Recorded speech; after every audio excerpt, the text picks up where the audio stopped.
welcome to EPCC Talks. It is wonderful to be here with you again. Today, Professor Chacon and I have as guests two wonderful individuals who are making a tremendous impact on our community. From the Paso del Norte Center of Hope, Raquel Rodriguez and April Tena. Our topic for today is human trafficking, and there's so many elements to this, and I'm hoping that this podcast speaks for itself.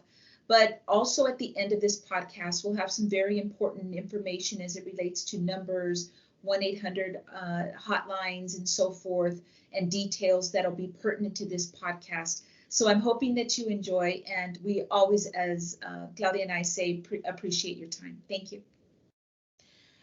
There are so many questions as it relates to this topic, but I think in an effort to get us started, let's talk a little bit about what the definition is of human trafficking, because I think there's many misconceptions as it relates to that. So pretty much the definition of human trafficking is the buying of and selling of individuals for either labor trafficking or commercial sex act. Labor trafficking, what that looks like could be agriculture, construction, nail salons, restaurant work, massage parlors, which in the past few months, there's been quite a few raids by our partners, FBI, HSI, and DPS and local law enforcement. So, and the commercial sex would be like pornography, stripping, prostitution. This is a bit different. This is about exploitation, not just about movement from point A to point B. And I don't know if I'm correctly conveying that, April. Right. A lot of times human trafficking is confused with human smuggling. So human smuggling is a crime against a border, whereas human trafficking is a crime against a person. So even just the words trafficking, human trafficking, people think, okay, that's like the movie Taken, where they're kidnapped and taken out of the country and then auctioned off. So when in their minds, if someone is trafficked, they're taken out of the city, out of the state. So when we talk about or work with survivors here in El Paso and minors who live at home, they go to school, and a lot of times people think, well, that's not trafficking, they weren't kidnapped, they weren't taken out of El Paso. And I guess it's just the word trafficking that sounds like movement, but it's about the crime, it's about exploitation. So movement does not have to be involved. And that's probably one of the hardest things for people to kind of wrap their head around. It's like, no, this, minor went to school, lives at home with parents, they could ask for help at any time. So that's probably one of the biggest misconceptions out there, because I know over the summer there were so many misconceptions all over social media, where it was like, they're kidnapping out of the parking lot of Walmart, and so many things. We're talking Wayfair, Pizzagate, so many misconceptions that it could do more harm, because if you're in your mind, human trafficking is a Wayfair cabinet, then you can't identify maybe the neighbor, the nanny working next door, or the youth in our community who needs help. So, and I thought what was so key is that a lot of the exploitation takes place in terms of not this idea, maybe my generation, stranger danger, but individuals that we absolutely know and often trust. Absolutely, that is so true. Traffickers, are male and female. That's a big one. Many times, even in our presentations, when we talk about case studies, we talk a lot about maybe the victim being a female and the perpetrator a male. Victims of human trafficking are male and female, and so are predators. And it really doesn't have any boundaries, right? I mean, we're not talking about a particular citizenship. It's just not about a particular, somebody's a U.S. citizen. This is broader, bigger, larger, global phenomenon. Yeah, and I think that's where the awareness is super important, as Raquel was saying. A lot of times they think smuggling, right? And so they're looking out when we should be looking in, right? So we should be looking in our community. We should be looking at our neighbors. We should be looking at our kids' so the kids they hang out with, who's around the neighborhood. And because we have this conception that it's moving around and that it happens other places, but it doesn't happen in El Paso, that's the dangerous part, because it can happen to anybody. It can happen to our neighbors, someone that we know. And so that's why it's so important for us to be able to go out into the community and teach that we need to be careful, we need to be mindful, because it can happen here. Who would you say is at risk, April? That's a difficult question to ask. because vulnerabilities can happen in different seasons. So what predators do, just like an animal does, they look for weaknesses, they look for moments of isolation. So you can have a single mom who was strong and steady, but got a divorce, was now single, struggling, and there goes someone trying to fill that need. And I mean, you have youth who are, in COVID right now in isolation, and they're looking for companionship. And so it's not a matter of who it could be. It's more looking at those vulnerabilities and making sure that we take care of our community when those vulnerabilities are there. Our homeless population, our youth, those with addictions, it could be anyone. The main thing that they're looking for is someone that has a vulnerability so they can go ahead and fulfill it. So they feel like, okay, I need to go ahead and be able to give back what was given to me. Much of what we've heard about I-10 is, of course, it is the hub, the corridor for human trafficking. So I wanted to see if we could hear a little bit about that, as well as, the earlier statistics and some of the data that you provided stated that the 79924 zip code was the most at risk. So in terms of that element, I'd like to hear a little bit about that. We partner with this program called CYD. So it's Child Youth Development. And so the purpose of this program, it is completely focused in the 79924 area. And the reason that being is just that research has shown that in that area in the state of Texas, they have one of the highest juvenile rate. So there's a lot of crime that it's occurring within our youth in there. And so you have programs such as ourselves. We have the Y there. We have we have Project Vida. So all these programs are there to bring prevention. So our program, CYD, Center of Hope, what we do is that we work with kids in trying to teach them communication skills, social skills, how to manage emotions. Because if they don't learn those skills and they don't know how to communicate when something is occurring to them, and they don't know how to reach out or how to advocate or to speak up, then we will miss it and they're not speaking up. And so you have a bunch of different programs like the Y does the WAC. And so they focus on leadership. And so their purpose is like, okay, we need to give our youth something to live for, not to go to jail, not to be getting into trouble. And so again, we're trying to take those vulnerabilities away to protect our kids. Because if we can start when they're younger, then we can avoid the trauma that comes into human trafficking, the scars, the strains in relationship, the criminal record that goes into it. There's so many things, so many different aspects that go into it. And so what we try to do is that we try to do it. Center of Hope tries to do prevention. We try to do every aspect of it. And so part of that, again, is actually working with our youth in those areas that have those vulnerabilities. And I was hoping just by this conversation, I know this is a small nugget in terms of what we're trying to do here on this show, but you never know. I always go into a classroom thinking you never know who you're going to reach that day. You just never know. So this is really important part of the conversation. Speaking of conversation, let me bring my co-host, Professor Chacon, on, because I know she has some important questions as well. My angle is slightly different. The reason why, and this is what I was discussing with Dr. Archuleta, that I'm a first responder in the county. So we have had training in certain things. If we show up to a call, how are these people reacting? You said there's certain zip codes, and Dr. Archuleta just mentioned it right now. There's certain zip codes that are most vulnerable, an increase of these cases of human trafficking. I looked down the zip codes, which is interesting because this is where we get the zip codes that are in the city. Those are where we get the most calls. They tend to have a higher poverty level, like you mentioned in that other presentation. There tends to be high crime rate, very high crime rate. There's a higher level of teenage pregnancy, lower levels of education. This is where you get the majority of the calls.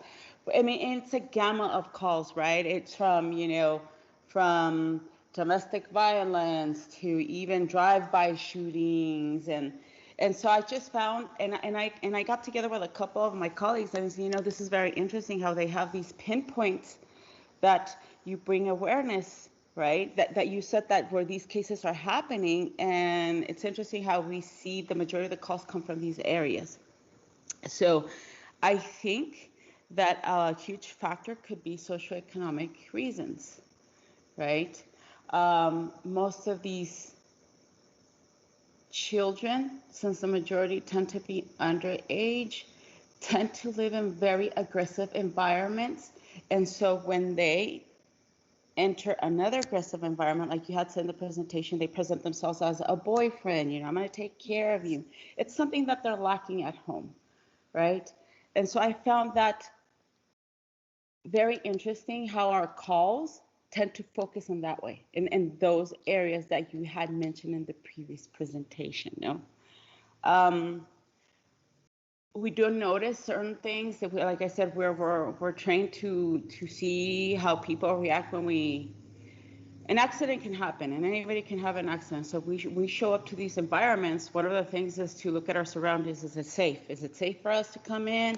Is there PD available? And then as soon as we go into the area, we enter the premises, we have to keep an eye on everybody and everything.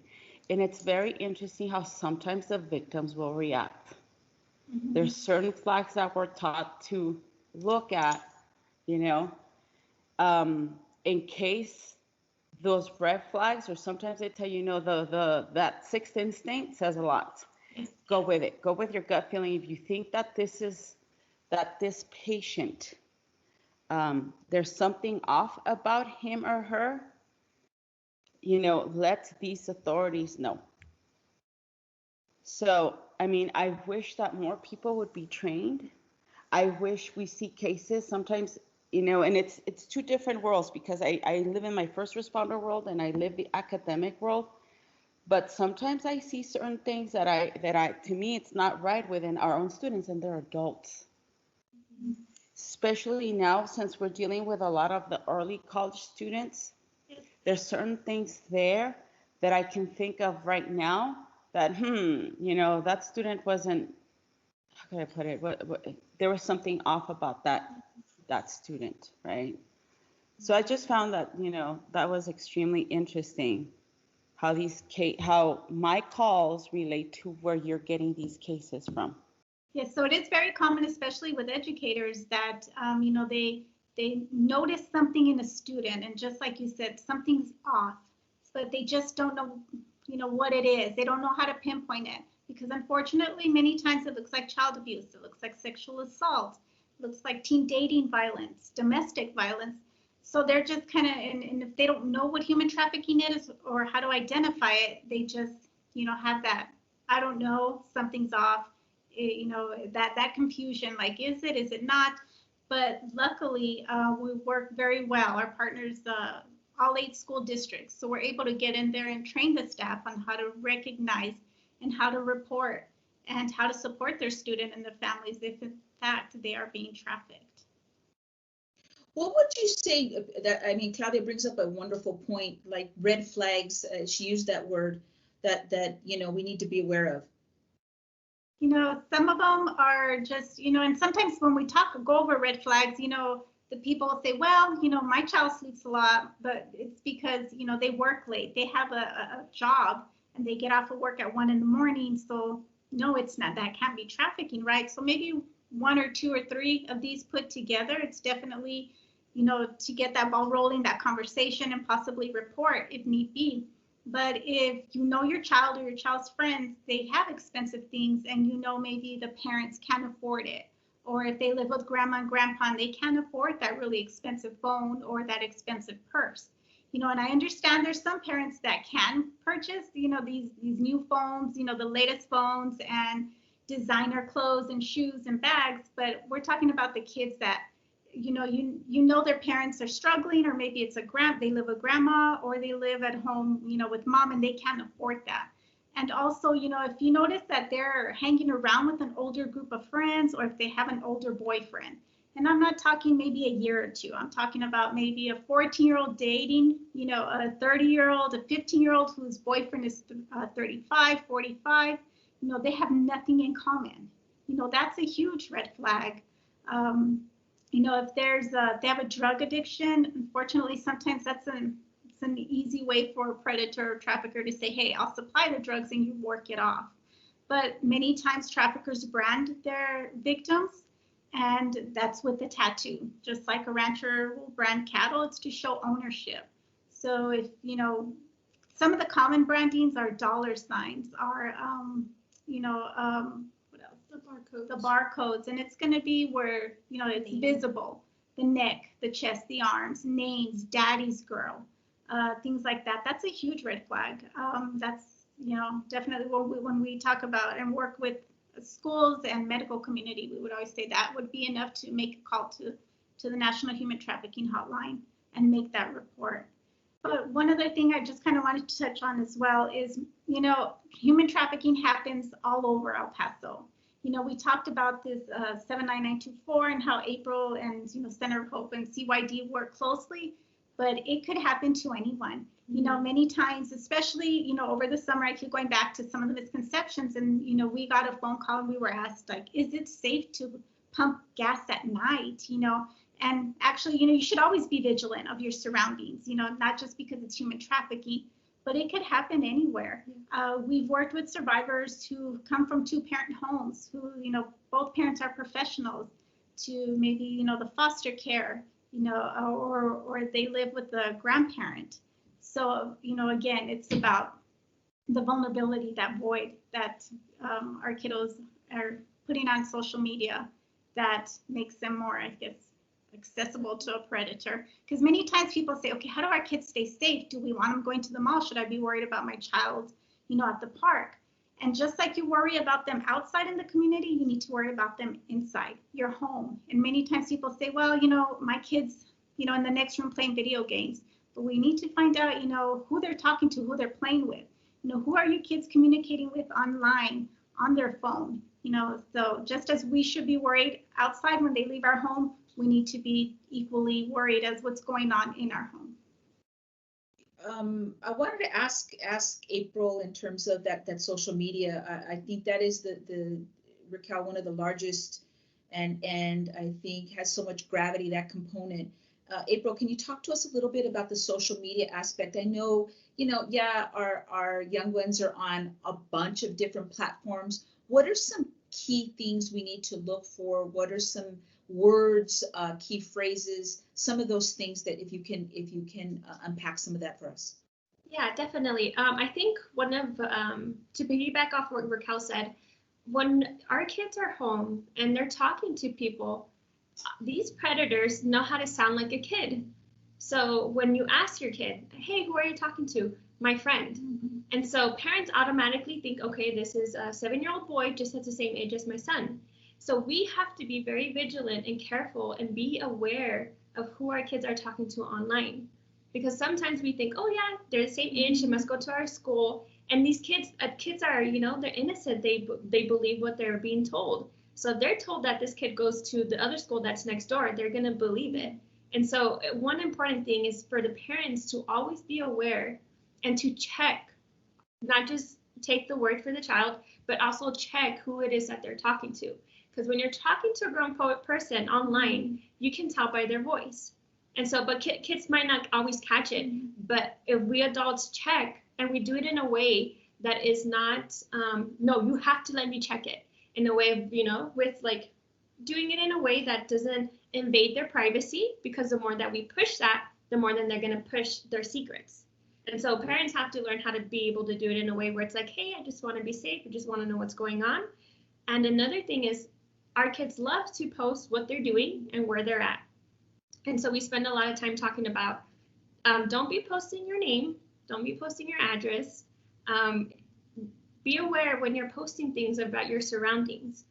Don't be posting things where it shows your mailbox. Again, it's little things that we don't notice, but that are super important. And even parents love to post their first day of school. And so when parents do this, they're allowing everybody that is in their social media to know where their kid is going to school. And so it's not a bad thing to post it. But again, parents also need to take that step of privacy with their own social media and be wise about who they're accepting. One of the things that I tell the kids is, okay, Will you accept someone, what kind of, doesn't matter what social media it is, will you accept them if you have one mutual friend? Some of them will say yes, some of them will say no. And so I'll raise that number. And so we'll talk about, okay, what is the safe number for them to have the same mutual friends? Because the more likelihood that they have the same friends, then it's someone they know versus someone that they just met and they only have one mutual friend. And so there's a lot of little nuggets there that are super important for us to be aware of. And again, it goes into social media so heavily, like influencing our life completely. I mean, we have it on our wrist now, we have it on our laptop, we have it on our phone, it's everywhere. So again, kids putting their stuff on privacy, like putting it on private, not putting their location, and being aware of what they're posting. And parents as well really do need to be careful about the things that they're posting online as well.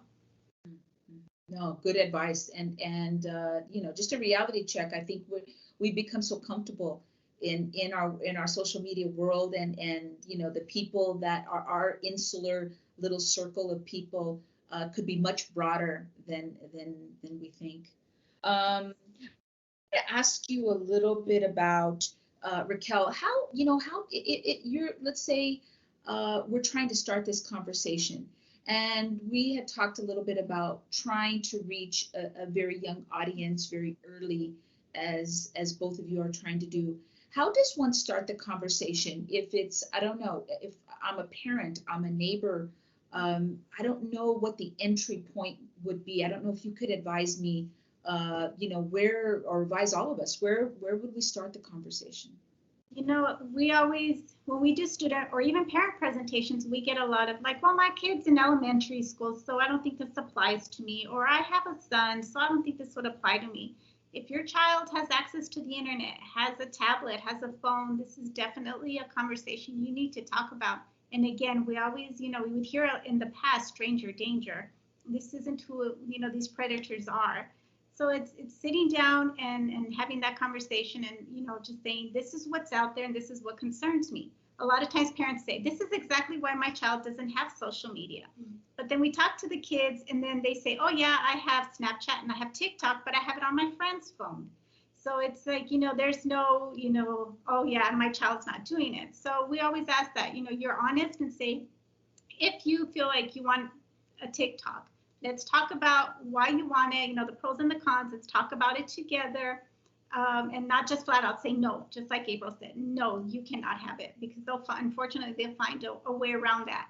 And then say, these are my concerns. And okay, if you want a TikTok, let's, you know, I'm going to have access to it and we can look at it together. Or even as parents say, you know, what is this Snapchat? I don't understand it. And then just, do you have it? Oh yeah, well, let me see, because I don't understand it. Just kind of make it, you know, let them, like a tutorial, let them tell you about it, because they know so much more than we do. That's another thing, as parents and caregivers, we really need to do our homework, you know, find out what a Finsta is, you know, find out what, you know, because unfortunately, you know, we know that these apps and these social media, they change daily. So, you know, keeping up on it and just having a regular conversation with kids and talking about cyberbullying and what's out there, because unfortunately our kids are naive and they don't think that someone wants to harm them.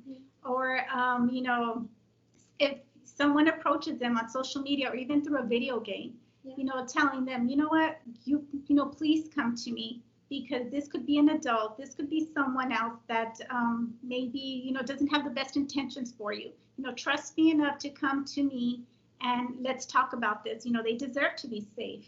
And of course, as parents, we always talk about, yes, come to me, you can tell me anything, but we don't have a handbook. So when they come to us and they drop a bomb on us, we react, right? So as parents, we, you know, just explain, you know, I may be upset about the situation, but I'm not upset with you. Thank you so much for trusting me. And let's talk about this. Many times kids will say, you know, I got this message from this person and I'm embarrassed. I don't even want to show my parents. Or I got this message or this, you know, invitation to a chat room from this person. And if I tell my parents, they're going to get really mad and then I won't be able to play this game. And I really like to play this game. So before we even get to, you know, playing a game or allowing them to, you know, get a social media, having that conversation of, well, you know what, this is safe. These are my expectations. What are your expectations? You know, just come to a mutual agreement. And then, you know, say anytime you want something else or, you know, a different social media, let's talk about it again. but constantly having that conversation. And National Center for Missing and Exploited Children has amazing resources. If anybody wants to log on, and it's, how to talk to your kid about being safe on the internet. They have great resources on there, and I would really recommend it if parents at an elementary school age wanted to start that conversation. And I'll let Professor Chacon close us out today. Well, thank you so much, ladies, for participating in our podcast. We have, Dr. Archuleta and I have this mission to educate the people, integrate our community, not only at EPCC, but El Paso in general. Thank you for bringing that awareness. I look forward to seeing you more. I will probably reach out to you for you to come and talk to our people over here at county, because it is very needed. Yes, it is very, very needed. Thank you for the opportunity. Thank you for the lessons. And I will keep you in my prayers so you can continue saving more people. Thank you. So as we end today, again, thank you for coming and viewing EPCC Talks. We're really grateful to be able to one more time come in front of you. Today, we had an incredible amount and wealth of information from Paso del Norte Center of Hope with Raquel Rodriguez and April Tena. So thank you again, and I appreciate you. We'll see you next time. Thank you. Thank you, guys.